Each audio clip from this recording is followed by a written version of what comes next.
আজকে রাত ১টায় আমাদের বাড়িতে হাতির হামলা।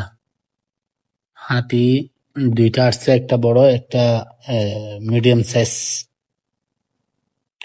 আলহামদুলিল্লাহ কোনো ক্ষয়ক্ষতি করে নাই। বাড়ির পাশে আসছে এবং বাড়ির উঠোনে আসছে, এসে এদিকে ঘোরাঘুরি করে চলে গেছে। তো কোনো ক্ষয়ক্ষতি করে নাই।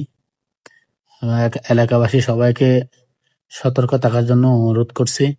সবাই সাবধানে থাকবেন, অযথা বাড়ির থেকে বের হবেন না, কারণ এখন হাতির হামলা বেশি চলতেছে। সবাই সাবধানে থাকবেন, অযথা বের হওয়া থেকে বিরত থাকবেন। দেখেন বাড়ির আশেপাশে দেখেন কত হাতি ঘোরাঘুরি করতেছে। দেখেন যদি কেউ বের হতো তাহলে তো আক্রমণ করতো অবশ্যই।